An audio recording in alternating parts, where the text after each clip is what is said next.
This is the Barbican Estate in London. There's a tube station, more than 2,000 flats, and a world-class performing arts centre and concert hall. Thousands of people live here and millions visit every year, but I've never heard anyone ask a very simple question.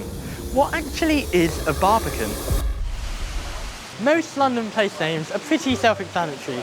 Victoria is named after Queen Victoria. Waterloo comes from the Battle of Waterloo, but the Barbican doesn't really explain itself. It's not just London either. There's also a Barbican in York.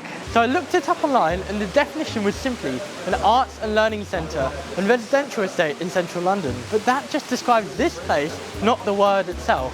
I even asked my friends, but no one knew either. So I decided to do some digging. Imagine medieval Europe, constant wars, rival kingdoms and cities forced to defend themselves without modern armies or police. Massive walls protected towns and castles, but there was one major weakness: the gate. Attacking armies focused on these entrances, so medieval engineers developed a solution known as the Barbican, a fortified outer gateway designed to trap and slow invaders before they could even reach the main walls.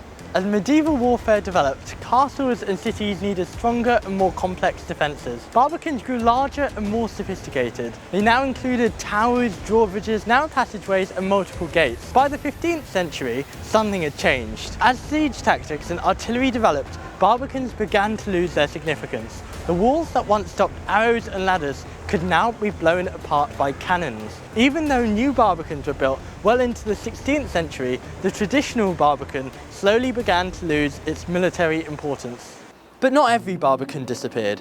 This is the Barbican in York. It once formed part of the city's medieval defensive system, protecting one of the key entrances through the city walls. And because York was such an important northern city, its defences were particularly strong. Over time, however, the need for military fortifications had faded. Its Barbican actually ended up being preserved as opposed to being demolished. And today, instead of soldiers defending the gate, the York Barbican is used for events, recreation and public gatherings.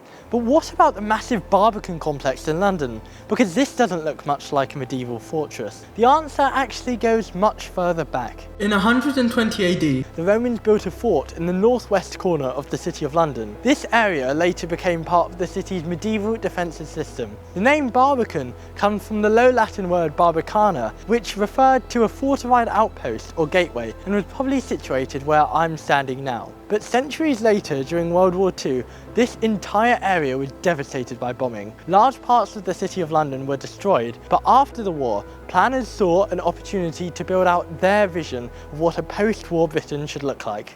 Instead of rebuilding what had been there before, they designed a completely new kind of space. The result was the Barbican Estate, a huge brutalist residential complex with more than 2,000 flats, housing around 4,000 residents across 3 towers and several lower blocks. Since the planners wanted to create a complex cultural neighbourhood, they also built one of the largest art centres in Europe. Today, the Barbican includes concert halls, theatres, cinemas, schools, libraries and galleries. In the medieval world, Barbicans existed because cities needed protection from invading armies.